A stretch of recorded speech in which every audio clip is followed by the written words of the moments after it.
Bem-vindos a uma viagem pela história fascinante da Umbanda no Brasil. Uma jornada repleta de misticismo, encontros sobrenaturais e um compromisso inabalável com a caridade. Neste episódio vamos explorar como, no início do século XX, a Umbanda emergiu de encontros misteriosos que desafiaram a compreensão da época. Preparem-se para uma história que mistura espiritualidade, cultura e resiliência. No final de 1908, Zélio Fernandino de Moraes, um jovem rapaz com 17 anos de idade, que se preparava para ingressar na carreira militar na Marinha, começou a sofrer estranhos ataques. Sua família, conhecida e tradicional no bairro de Neves, em São Gonçalo, Rio de Janeiro, foi pega de surpresa pelos acontecimentos. Esses ataques do rapaz eram caracterizados por posturas de um velho, falando coisas sem sentido e desconexas, como se fosse outra pessoa que havia vivido em outra época. Muitas vezes assumia uma forma que parecia a de um felino lépido e desembaraçado, que mostrava conhecer muitas coisas da natureza. Após examiná-lo durante vários dias, o médico da família recomendou que seria melhor encaminhá-lo a um padre, pois o médico,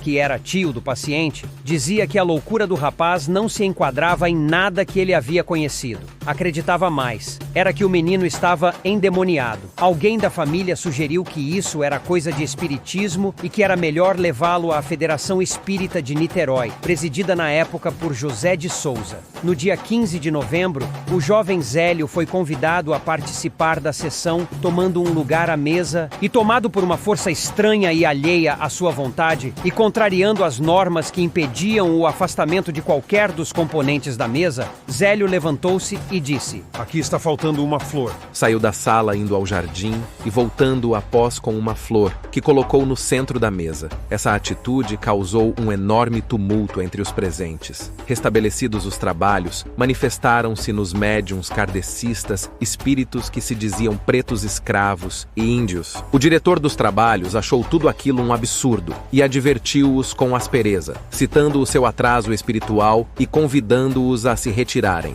Após esse incidente, novamente uma força estranha tomou o jovem Zélio e através dele falou: "Por que repelem a presença desses espíritos, se nem sequer se dignaram a ouvir suas mensagens? Será por causa de suas origens sociais e da sua cor?" Seguiu-se um diálogo acalorado e os responsáveis pela sessão procuravam doutrinar e afastar o espírito desconhecido, que desenvolvia uma argumentação segura, e então um médium vidente perguntou: "Por que o irmão fala nestes termos, pretendendo que a direção aceite a manifestação de espíritos que, pelo grau de cultura que tiveram quando encarnados, são claramente atrasados? Por que fala deste modo? Se estou vendo que me dirijo neste momento a um jesuíta e a sua veste branca reflete uma aura de luz? E qual o seu nome, irmão?"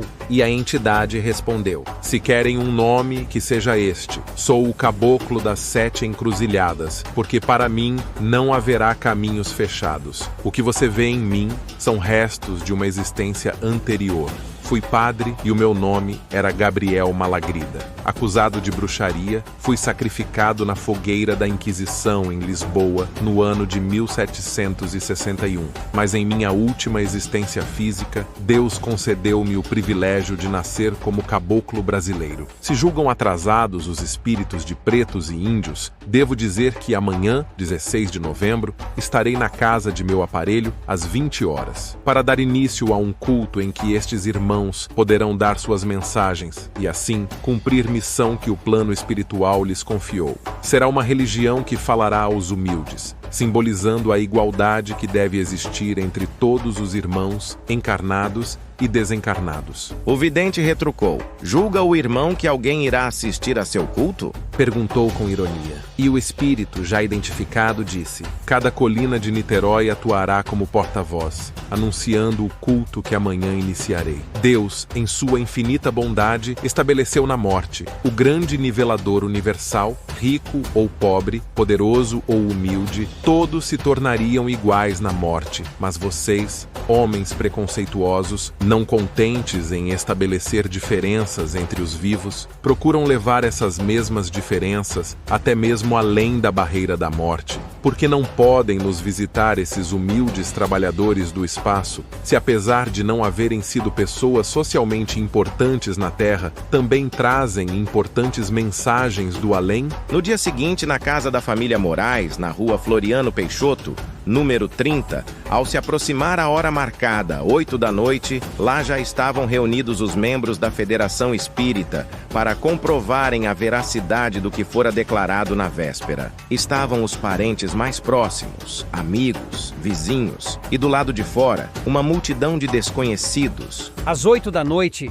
manifestou-se o caboclo das 7 encruzilhadas. Declarou que naquele momento se iniciava um novo culto, em que os espíritos de velhos africanos que haviam servido como escravos e que, desencarnados, não encontravam campo de atuação nos remanescentes das seitas negras, já deturpadas e dirigidas em sua totalidade para os trabalhos de feitiçaria, e os índios nativos de nossa terra poderiam trabalhar em benefício de seus irmãos encarnados, qualquer que fosse a cor, a raça, o credo e a condição social. A prática da caridade, no sentido do amor fraterno, seria a característica principal deste culto, que teria por base o Evangelho de Jesus. O caboclo estabeleceu as normas em que se processaria o culto. Sessões, assim seriam chamados os períodos de trabalho espiritual, diárias, das 8 a 10 da noite. Os participantes estariam uniformizados de branco e o atendimento seria gratuito. Deu também o nome do movimento religioso que se iniciava, Umbanda,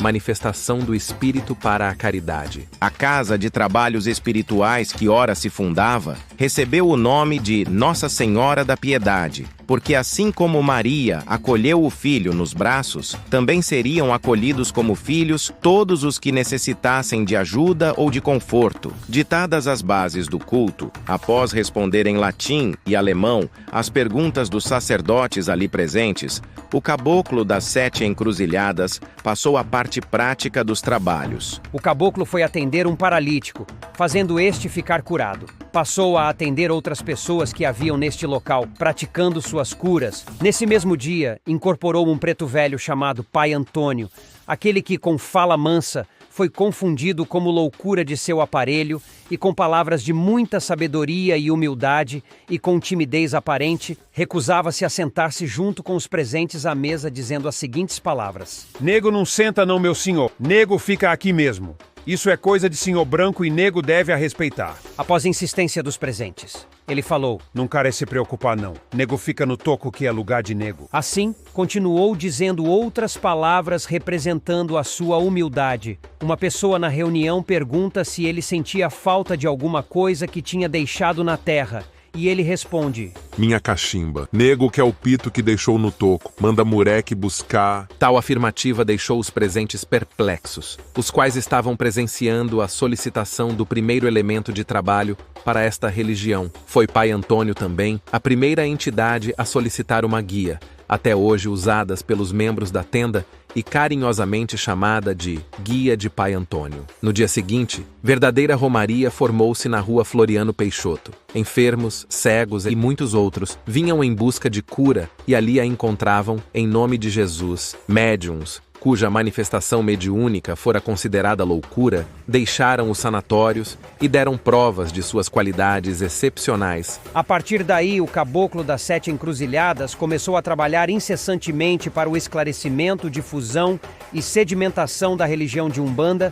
Além de Pai Antônio, tinha como auxiliar o caboclo orixá Malé, entidade com grande experiência no desmanche de trabalhos de baixa magia. Em 1918, o caboclo das 7 encruzilhadas recebeu ordens do astral superior para fundar 7 tendas para a propagação da Umbanda. As agremiações ganharam os seguintes nomes: Tenda Espírita Nossa Senhora da Guia, Tenda Espírita Nossa Senhora da Conceição, Tenda Espírita Santa Bárbara, Tenda Espírita São Pedro, Tenda Espírita Oxalá, Tenda Espírita São Jorge e Tenda Espírita São Jerônimo. Enquanto Zélio estava encarnado, foram fundadas mais de 10.000 tendas a partir das mencionadas. Embora não seguindo a carreira militar para a qual se preparava, pois sua missão mediúnica não o permitiu, Zélio Fernandino de Moraes nunca fez da religião sua profissão, trabalhava para o sustento de sua família e diversas vezes contribuiu financeiramente suficiente para manter os templos que o Caboclo das Sete Encruzilhadas fundou, além das pessoas que se hospedavam em sua casa para os tratamentos espirituais, que, segundo o que dizem, parecia um albergue. Nunca aceitara a ajuda monetária de ninguém, era a ordem do seu guia-chefe. Apesar de inúmeras vezes isto ser oferecido a ele, ministros, industriais e militares que recorriam ao poder mediúnico de Zélio para a cura de parentes enfermos e os vendo recuperados, procuravam retribuir o benefício através de presentes ou preenchendo cheques vultosos. Não os aceite, devolva-os, ordenava sempre o caboclo. A respeito do uso do termo espírita e de nomes de santos católicos nas tendas fundadas, o mesmo teve como causa o fato de naquela época não se puder registrar o nome Umbanda, e quanto aos nomes de santos, era uma maneira de estabelecer um ponto de referência para fiéis da religião católica que procuravam os préstimos da Umbanda. O ritual estabelecido pelo Caboclo das Sete Encruzilhadas era bem simples, com cânticos baixos e harmoniosos, vestimenta branca, proibição de sacrifícios de animais, dispensou os atabaques e as palmas, capacetes, espadas, cocares, vestimentas de cor, rendas e lamês não seriam aceitos. As guias usadas são apenas as que determinam a entidade que se manifesta. Os banhos de ervas, os amacis, a concentração nos ambientes vibratórios da natureza, a par do ensinamento doutrinário, na base do Evangelho, constituiriam os principais elementos de preparação do médium. O ritual sempre foi simples. Nunca foi permitido sacrifícios de animais. Não utilizavam atabaques ou quaisquer outros objetos e adereços.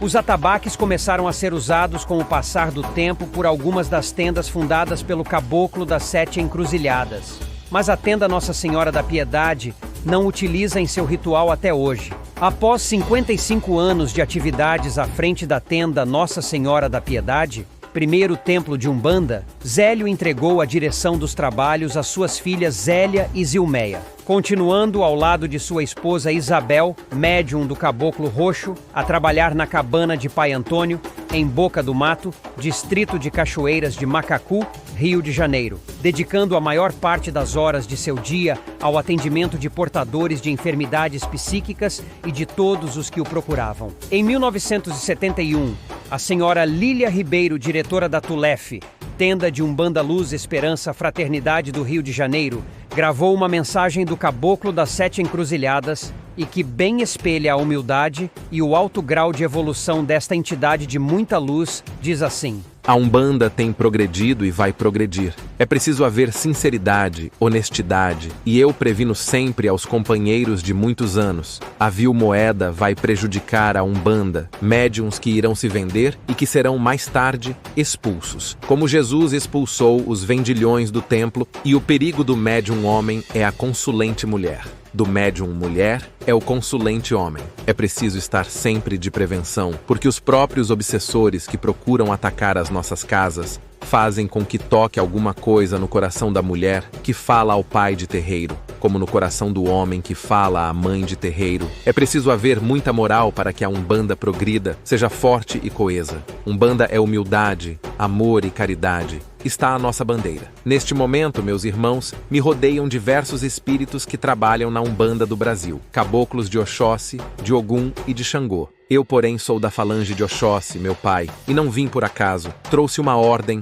uma missão. Meus irmãos, sejam humildes, tenham amor no coração, amor de irmão para irmão, porque vossas mediunidades ficarão mais puras, servindo aos espíritos superiores que venham a baixar entre vós. É preciso que os aparelhos estejam sempre limpos, os instrumentos afinados com as virtudes que Jesus pregou aqui na Terra, para que tenhamos boas comunicações e proteção para aqueles que vêm em busca de socorro nas casas de Umbanda. Meus irmãos, meu aparelho já está velho, com 80 anos a fazer, mas começou antes dos 18. Posso dizer que o ajudei a casar, para que não estivesse a dar cabeçadas, para que fosse um médium aproveitável e que pela sua mediunidade eu pudesse implantar a nossa Umbanda e a maior parte dos que trabalham na Umbanda. Se não passaram por esta tenda, passaram pelas que saíram desta casa. Tenho uma coisa a vos pedir. Se Jesus veio ao planeta Terra na humildade de uma manjedoura, não foi por acaso.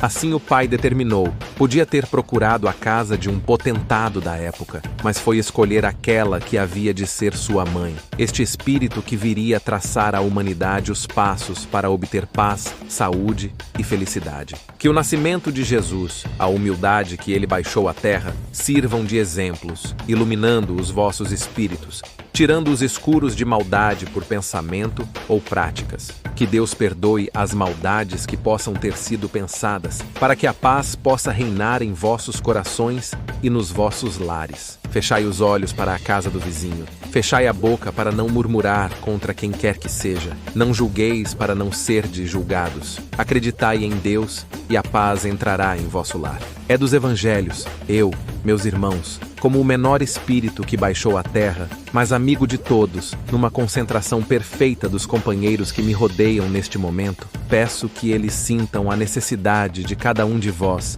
e que, ao sairdes deste templo de caridade, encontreis os caminhos abertos, vossos enfermos melhorados e curados, e a saúde para sempre em vossa matéria, com um voto de paz, saúde e felicidade, com humildade, amor e caridade, sou e sempre serei o humilde caboclo das 7 encruzilhadas. A Umbanda é uma religião fundada há pouco mais de 100 anos no Rio de Janeiro. Espiritualista, monoteísta, acredita em um Deus chamado de Olorum pelos umbandistas. E ela é magista. Baseia-se no culto às divindades e trabalhos espirituais, sem deixar de cultuar a Deus, que para os umbandistas é o princípio de todas as coisas. Tem na sua base de formação os cultos afros, os cultos nativos de indígenas, a doutrina espírita kardecista, a religião católica, um pouco da religião oriental como o budismo e o hinduísmo e também da magia, pois é uma religião magística por excelência, o que a distingue e a honra, porque dentro dos seus templos a magia negativa é combatida e anulada pelos espíritos que neles se manifestam, incorporando nos seus médiuns. Acredita na imortalidade do espírito, na existência do mundo sobrenatural e na capacidade dos mortos interferirem na vida dos encarnados. A Umbanda reúne num mesmo espaço, a tenda, o culto às divindades naturais regentes do planeta, os orixás, e as práticas religiosas realizadas pelos espíritos que incorporam nos médiuns e dão consultas, orientações, esclarecem, desfazem magias negras, afastam obsessores, desmancham trabalhos feitos, despachos, desenvolvem a mediunidade de pessoas possuidoras desse dom, falam em nome dos orixás, das divindades, são manifestadores de mistérios e de dons e muitos outros. Os guias de Umbanda são espíritos altamente preparados para assumir a guarda de seus filhos, médiuns. Têm extrema afinidade e conhecimento das manipulações de elementos da natureza e processos magísticos, motivo pelo qual possuem toda uma variedade de recursos, como o uso do fumo, das velas, pontos riscados, ponteiros, otás, pedras e cristais, guias, banhos, defumações e muito mais. A Umbanda é um trabalho de resgate das religiões e tradições naturais, assentado na mediunidade de incorporação e com origem nos próprios orixás, os quais aparecem de forma renovada como divindades de Deus, presentes em tudo e em todos os lugares, e por isso, vistos como forças de Deus na natureza, tendo nos seres encantados e nos espíritos sua manifestação mediúnica. A Umbanda tem em suas práticas um trabalho caritativo, de caridade e isento de cobranças de ordem material. Os fundamentos da Umbanda são aceleração da evolução do ser por meio de ensinamentos doutrinários, mediúnicos, religiosos e espiritualistas, auxílio religioso e magístico, culto aos sagrados orixás, integração do ser às hierarquias divinas, esgotamento e transmutação do karma do ser e a caridade. Hoje, a Umbanda continua a desempenhar um papel significativo na cultura religiosa do Brasil, inspirando a esperança, a cura e a igualdade entre todos os seus seguidores. A mensagem do caboclo das 7 encruzilhadas ecoa: Umbanda é humildade, amor e caridade. E assim a jornada espiritual da Umbanda continua guiando milhões de corações em busca de luz e paz. Apesar das dificuldades dificuldades iniciais e do preconceito, a Umbanda perseverou. O Caboclo das Sete Encruzilhadas liderou a expansão da religião, fundando diversas tendas em todo o país. A Umbanda atraiu uma ampla gama de seguidores, desde ministros até pessoas comuns, em busca de cura espiritual e física.